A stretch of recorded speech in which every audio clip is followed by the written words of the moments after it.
In our riding technique series, we got to maybe one of the most complicated and most important part, the emergency braking. The subject of it is to stop your bike in a critical situation on the shortest possible distance.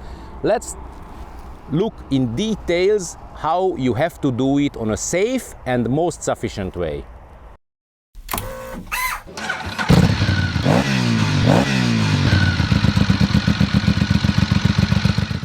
The basic of the good emergency braking is your correct body position. This is the most important thing, so please take care of it all the time, very, very much.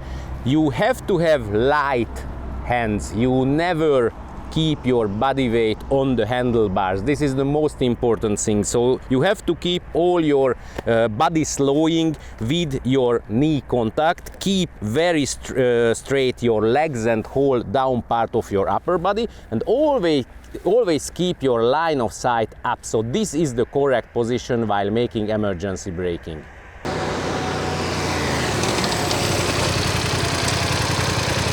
To decrease the speed of the motorbike, we have three possibilities: the engine brake, the foot brake, the rear one, and the handbrake, the front one. Let's speak about the engine brake first. If you think that you switch back the gears while making an emergency braking, then you don't really know what emergency braking is, because you don't have time for it.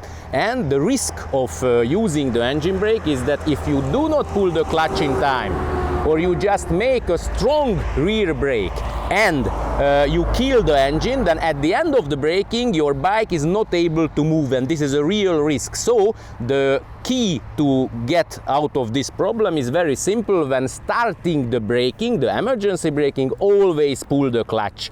So you don't have the engine brake, which is not a real percentage in effectiveness related to the two other brakes, but your engine is going to run at the end for sure.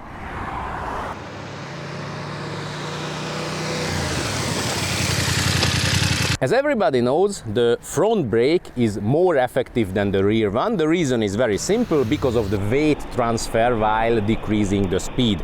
So the rear brake you have to use in a different way, because the rear brake can work effectively at the beginning of the braking when you have weight on the rear wheel. That's why the correct working of the rear brake is pushing very hard, maybe kicking it at the beginning of the braking. You should think that afterwards, when it starts to slip, you have to release it. The problem is that our mind is working on a very simple way. If we are in a critical situation, we can really concentrate on only one thing. If we try to do it with two things, then it's very sure that we are going to make mistake in both of them. So here the correct line of sight becomes very important, because if you watch far away and you lock your rear wheel, then you really will not even feel it, because your whole center of balance is going to solve this problem without thinking of it. That's why the correct working with the rear brake is push it down and keep it there and don't take care of it. Because you have to take care of the front brake absolutely with 100% of your concentration. The front brake is going to give the 70 to 95% of the slowing force. That's why you have to work it really proper.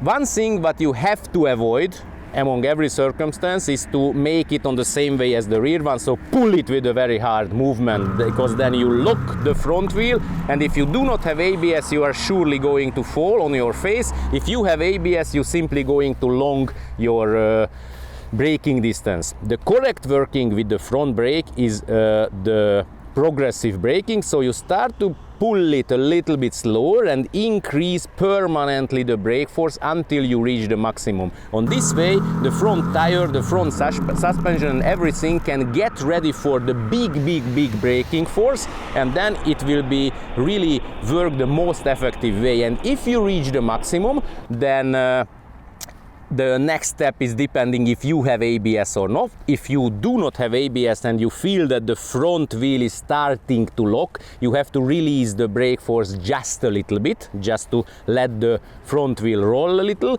If you have ABS and you reach that the front ABS is starting to work, you have to pull it like an animal until you stop the bike. If you found this video useful, please push a like on it, subscribe for our channel because our series is going to go on, and check our previous videos.